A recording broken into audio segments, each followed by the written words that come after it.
Buenos días.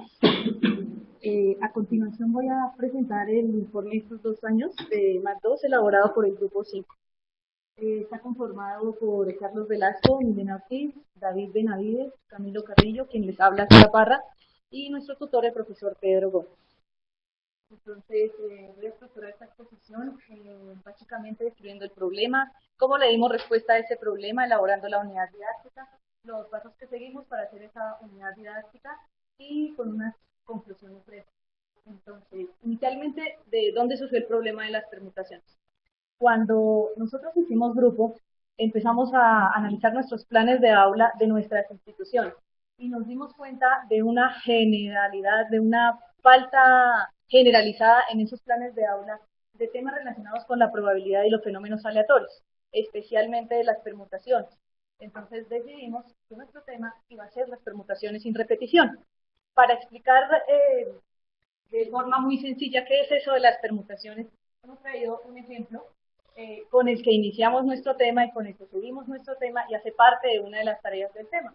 Se trata de una competencia entre 5 personas. En esa competencia yo quiero saber de cuántas formas y cuáles pueden ser los posibles podios.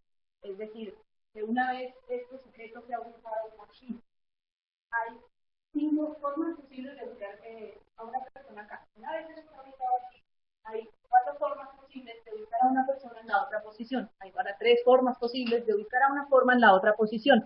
Estoy hablando implícitamente aquí de unas condiciones de orden y de repetición. Esto de aquí en adelante para la unidad didáctica fue trascendental.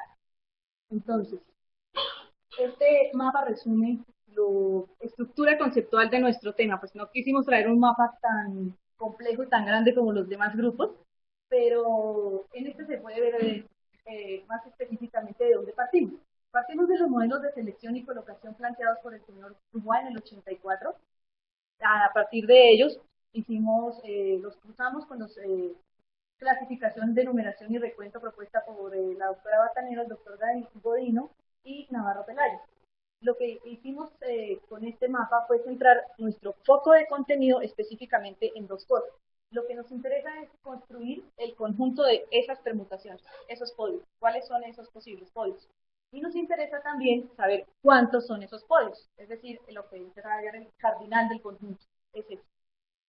Entonces, centrados en la legislación colombiana, estamos tocando los estándares en el pensamiento aleatorio.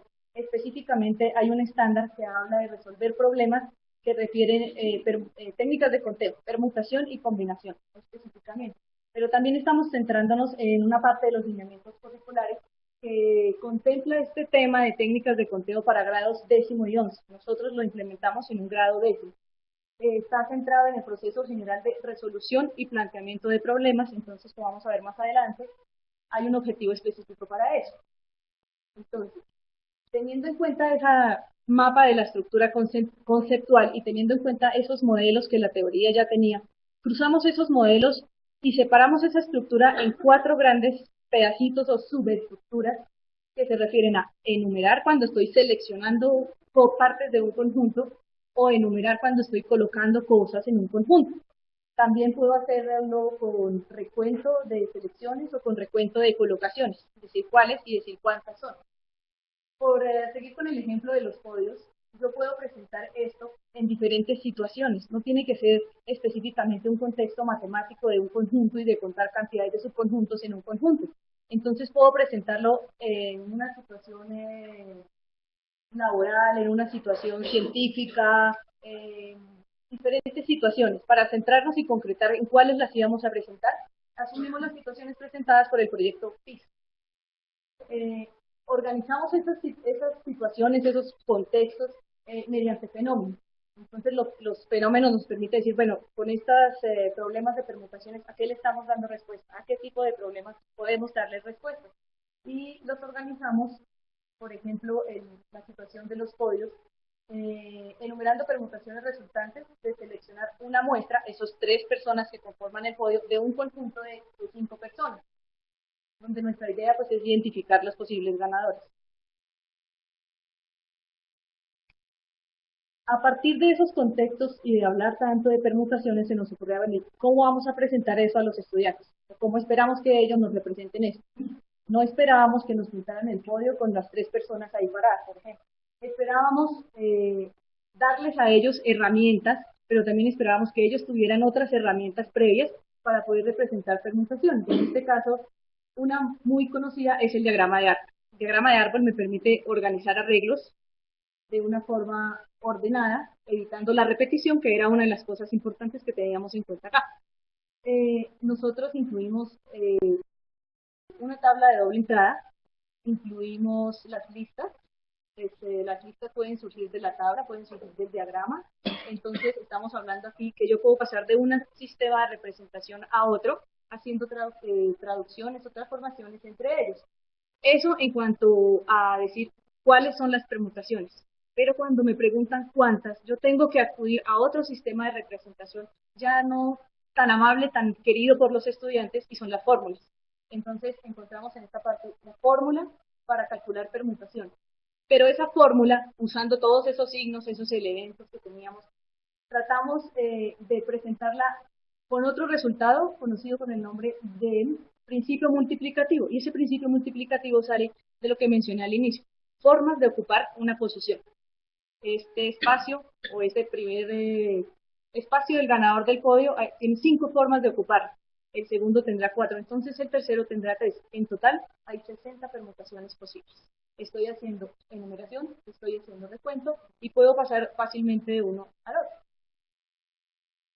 Pero sin embargo, nuestro interés no era ponernos a enseñarles sistemas de representación y formas de traducir entre sistemas de representación. Nuestro interés básicamente se centraba era en que las enumeraran y las representaran. Entonces empezamos a considerar que saber hacer un diagrama de árbol, saber poner datos en una tabla de doble entrada, eran conocimientos previos. Empezamos a estructurar esta unidad didáctica haciendo unas previsiones. Bueno, ¿cómo vamos a presentarle a los estudiantes el tema permutaciones sin repetición? Vamos a prever qué vamos a hacer. Y la previsión a nivel macro son los objetivos. Establecimos básicamente 4 objetivos.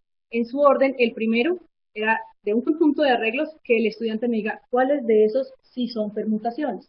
El segundo objetivo era que el estudiante pudiera representar las permutaciones en una tabla, en un diagrama o con una lista.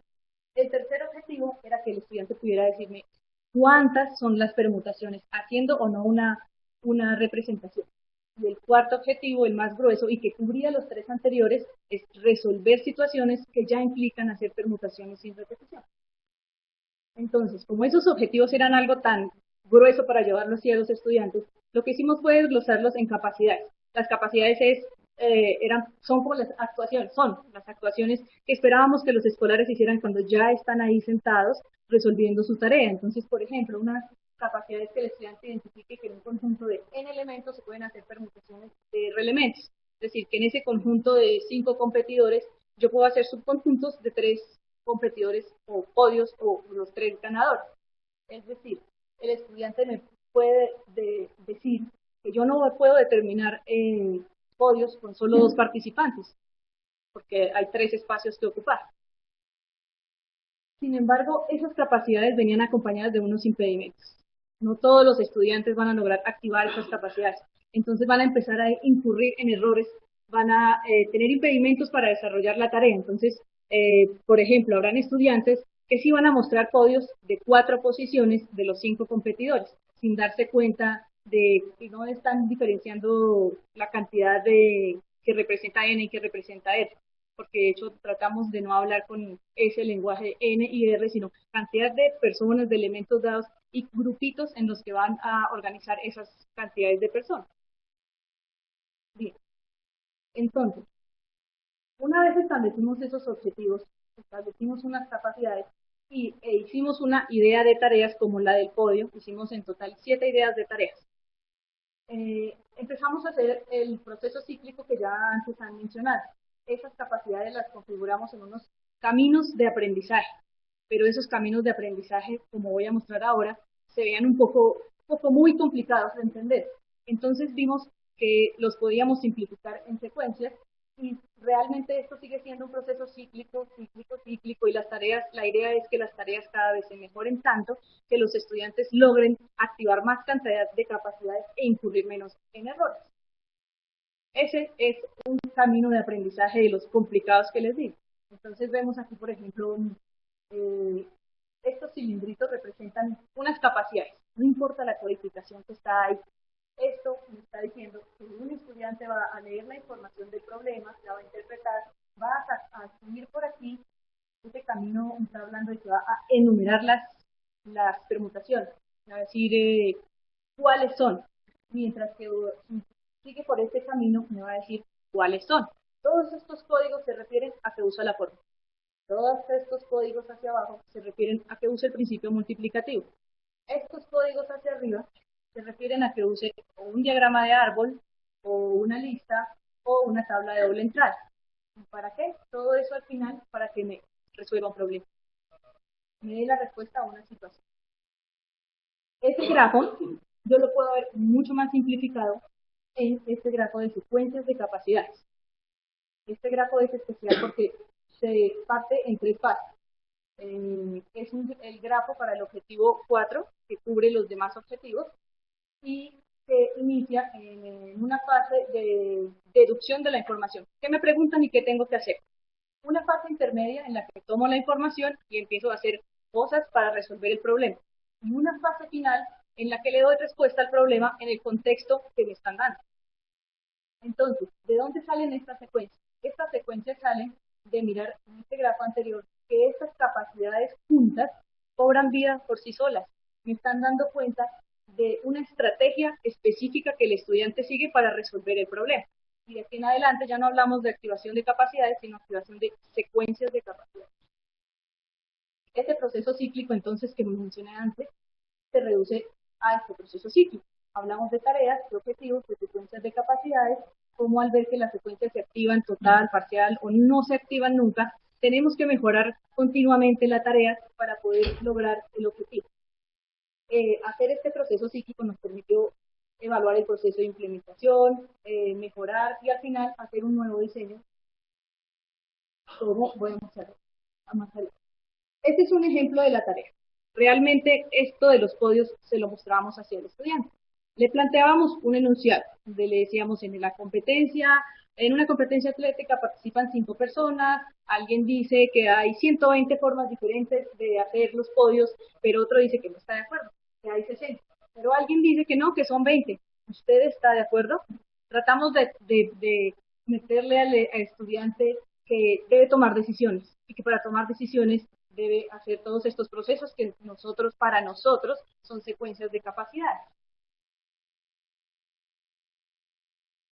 Entonces, cuando los estudiantes empezaron a desarrollar las tareas, empezaron a salir los errores. Errores y errores. Los errores realmente nos estaban diciendo a nosotros, oiga, tengo una dificultad para desarrollar la tarea. No encuentro quién es N y no sé quién es R. No entiendo eso de la fórmula. Entonces, al final, todos estos conjuntos de errores se traducían para nosotros en una dificultad. ¿Sí? No era que nos echamos a la pena porque no fue mal con la unidad didáctica, al contrario, volvíamos a ese proceso cíclico y mejorábamos la tarea. Tengo un ejemplo acá de lo que hicimos cuando empezamos a encontrar tantas dificultades. Entonces, lo que hicimos inmediatamente era introducir materiales de apoyo, herramientas, ayudas, preguntas orientadoras, cosas para complementar las tareas de modo que disminuyéramos esas dificultades que presentaban los estudiantes. Entonces vemos ahí, por ejemplo, unas fichas de ensamble de colores, unas fichas por aquí de colores. Estas fichas eran para hacer colocaciones en unas cajitas de huevo que hacían las veces de unas sillas para sentar unas personas para hacer unas fotografías. Entonces, esto permitió, por ejemplo, que el estudiante dedujera de una forma más fácil el principio multiplicativo en lugar de deducirlo de una fórmula que no les parece tan divertida. Estas fichas permitían representar equipos en un campeonato. ¿Sí? Introdujimos también agrupamientos para que los estudiantes se apoyaran entre ellos, lograran socializar las respuestas y entre ellos mismos se dieran cuenta si lo que estaban haciendo lo estaban haciendo bien o no. Este otro material esto es un pantallazo de un ejecutable que incluimos en una tarea. Este material tiene una función diferente a los anteriores, pues si se dan cuenta aquí, el estudiante puede introducir los datos del problema y le salen tanto las permutaciones como la cantidad y hasta la fórmula se la da. Entonces este material realmente lo incluimos fue como un material de apoyo y al final de la tarea para que ellos compararan lo que ellos hicieron con el material manipulable con este material para comparar si lo habían hecho bien o no lo habían hecho bien. Entonces, a esta altura lo que hicimos fue modificar todas esas tareas, incluyendo todos estos aspectos que les he comentado, y basándonos principalmente en dos aspectos, como son la significatividad y complejidad que ya antes han mencionado, es decir, qué tan difícil es esa tarea. Otra vez acudimos a PISA. PISA establece unos niveles de dificultad denominados como reproducción, conexión y reflexión en ese orden de dificultad. Una tarea de reflexión sería más difícil. Entonces, con este análisis lo que hicimos fue mirar si las tareas eran difíciles o no. Entonces, elaboramos 9 sesiones e implementamos la unidad didáctica en la Escuela Superior María Montessori. Fuimos muy afortunados de haberla implementado allá porque los estudiantes estaban en ese momento empezando una etapa de prácticas pedagógicas. Y entonces a ellos no les interesaba, además de saber qué era eso de las permutaciones, les interesaba cómo nosotros les íbamos a enseñar. Entonces, todo este aspecto de los criterios de logro, de cómo se los mostramos en este semáforo, de cómo se los mostramos en este matematógrafo, fue muy sincero. Ellos también tenían conocimiento de toda la didáctica que nosotros estábamos poniendo detrás de la actividad, así como nosotros lo teníamos. Entonces, lo que hicimos nosotros después de la implementación fue hacer tabulaciones de cada secuencia de capacidades que mostré en ese grafo, teniendo en cuenta las respuestas que los estudiantes mostraban, determinando si la activación era total, parcial o nula, dependiendo de qué activaba.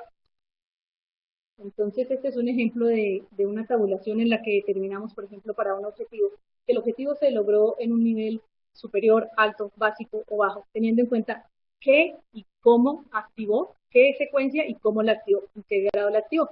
Este es un ejemplo del examen final. Para nosotros realmente fue el examen final, la parte de valoración de toda la unidad didáctica, porque el examen final recogía todos los objetivos, presentando una situación real, mostrando un enunciado y haciendo muchas preguntas sobre ese enunciado.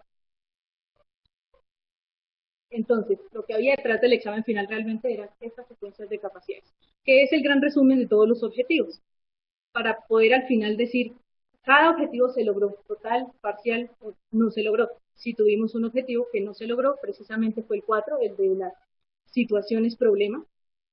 Entonces lo que hicimos fue acudir a nuestras viejas tablas donde mirábamos si la activación era total, parcial, nula, si en qué error incurrieron los escolares, y aparte de eso hicimos un análisis de factores externos e internos que afectaron el desarrollo de la unidad didáctica. Entonces miramos, fuimos débiles en la formulación, como les pasó a muchos. Entonces nos pusimos a darle paso por paso al estudiante lo que tenía que hacer, y lo que hicimos fue darle como una receta de pasos para hacer cosas. Cuando nosotros veníamos a evaluar esas secuencias de capacidades, realmente estábamos evaluando nuestra propia receta de pasos. ¿Sí? Entonces, esas debilidades que detectamos y esas fortalezas nos permitieron hacer una propuesta de mejora, tanto en el diseño como en la implementación. Si el problema estaba en la formulación, pues cambiamos la formulación. Si el problema estaba en que no teníamos suficientes evidencias, incluimos nuevas evidencias. Entonces, los objetivos no cambiaron más que en su escritura, en su redacción. Seguíamos teniendo los mismos objetivos. Las sesiones de clase las disminuimos en una sesión, cada una incluyendo la realimentación de la tarea. Lo que cambiamos básicamente fue en la formulación cosas como esta. Poner una figura como esta mal hecha para luego evaluarles a ellos una figura que esperábamos que sí estuviera bien hecha. Pues de una vez la cambiamos, ponemos una bien hecha y jugamos con las reglas claras. Los grafos, obviamente, también cambiaron. Si cambiamos la formulación, cambiaron completamente los grafos. Este es un antes y un después, un poco más resumido lo que se alcanza. Y en general, concluimos que todo este ejercicio de la unidad didáctica fue bastante provechoso para nosotros. De hecho, actualmente nosotros somos conscientes de que no solamente evaluar se trata de que yo mire el estudiante en qué se está equivocando y trate de ayudarlo. También tengo que evaluar ¿en qué me estoy equivocando yo desde mi planeación? De pronto yo estoy haciendo que él incurra en errores en la forma en que yo le estoy enseñando. ¿Mm? Entonces, pues, MAD ha contribuido bastante en nuestro desempeño laboral. Nos sirvió mucho la parte de los materiales y recursos para complementar las tareas, nos sirvió también la parte de agrupación. Normalmente uno hacía la agrupación porque trabajemos en grupo, porque así me califico menos cosas, pero no tenía en cuenta que esa agrupación me servía para que ellos se apoyaran entre ellos y para que miraran que la tarea realmente, esta actividad que están haciendo tiene significado y que la respuesta que están dando está bien. Finalmente, pues queremos hacer un agradecimiento especial al profesor Pedro, nuestro tutor, a los formadores de cada módulo, a nuestros comentaristas de todas las actividades, a nuestro coordinador local y a la Fundación Juan Pablo Gutiérrez Cáceres, que estuvo pendiente especialmente de este grupo durante estos 2 años. El grupo 5 de MAT 2 asumió un riesgo importante cuando comenzó el programa, seleccionando un tema que no es común y un tema que podría ser bien complicado. Cuando nos repartimos los temas entre los tutores, pues a mí me toca siempre el que nadie quiere. Y me tocó este. Los tutores no querían ese tema. Como ustedes acaban de ver, siendo un tema muy complicado, este grupo hizo un trabajo muy importante hasta el punto de que yo creo que la gran mayoría de ustedes entendieron de qué se trataba en esta presentación. Y yo creo que la presentación misma representa el esfuerzo y la profundidad con la que el grupo hizo su trabajo.